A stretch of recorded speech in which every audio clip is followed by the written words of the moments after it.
Hello, Sven the Slayer here at Gothic Farms, and it's raining, and has been doing so for a while now, and I'm tired of waiting, so I'm going to do this. Anyway, this is my everything generator. It generates obsidian, honey blocks, and crispy honey blocks, and is controlled via several switches and timers, and that will make obsidian. This will make honey blocks, slowly.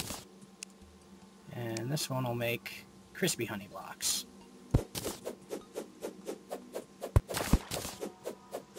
I'll go over some of the I'll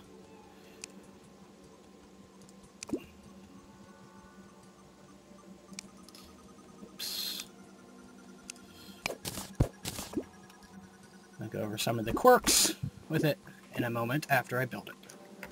Alright, something I forgot to do originally was go over the material list, so I'll do that now. I'm going to be building this, and you'll need 3 inlet pumps, 3 outlet pumps for the whole thing, 3 1-second timers, or you can just operate on a single 1-second timer if you want, and 3 or 4 switches, 3 actuators, and a load of your building material of choice. I just use stone brick because it's easy to get.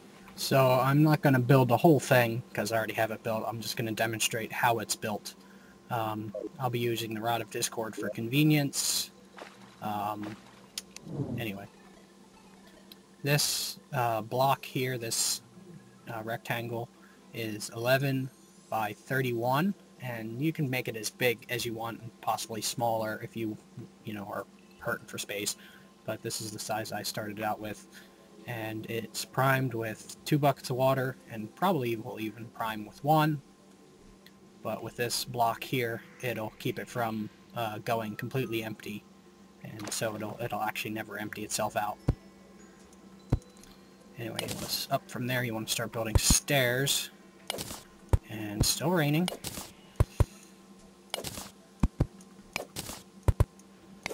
You build stairs just like so.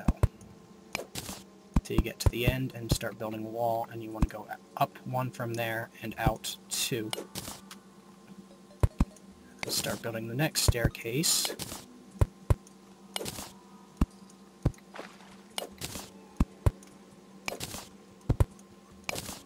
And there'll be another wall there, and same thing, up 1, out 2. And this will actually tell you where to build the wall up to.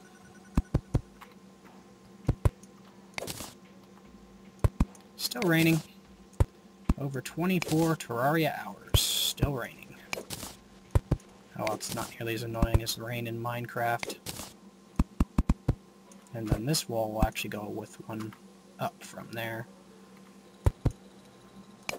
And same thing there.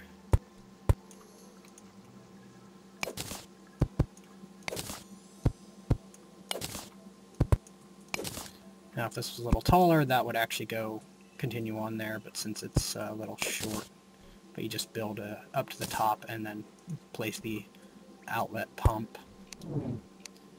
and then wire everything up.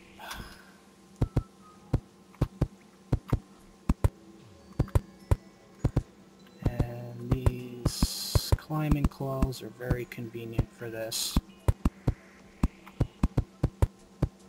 And then you put your 1-second timer down, and it'll start priming. It's primed, but it'll start filling up. And it's very, very slow to start, but it's pretty good at keeping itself full once it is full. So you'll have to start it and let it run for a while you go off and do other things. Especially the honey. The honey takes forever. I don't know how many Terraria days it actually took to fill that thing up. Anyway, the wiring on this guy is fairly simple. I just have a single switch wired up to the 3 timers. If you can use... Oh, finally, it stopped raining. If you use a single timer, that'll work. But maybe you want to control them each one individually. That's up to you. And here, each of these switches is wired to 2 different actuators, so it'll control each switch.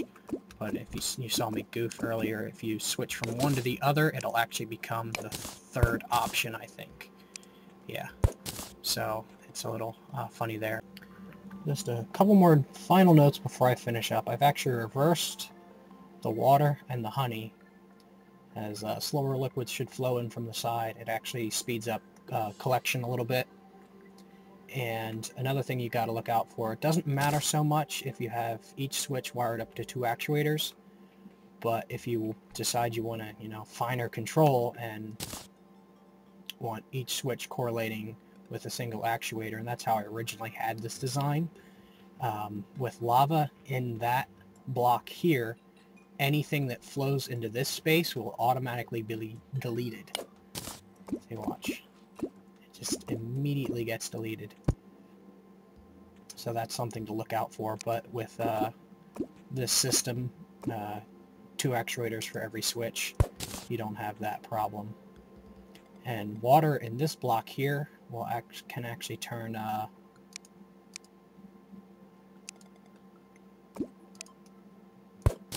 honey block.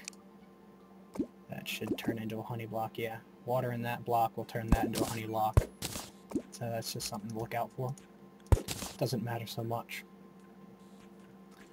And I'll show the wiring one last time so everybody can get a good look, since I'm not building the whole thing 100% from scratch, but it's just 3 of these side by side wired up with different colors. Oh yeah, one final thought.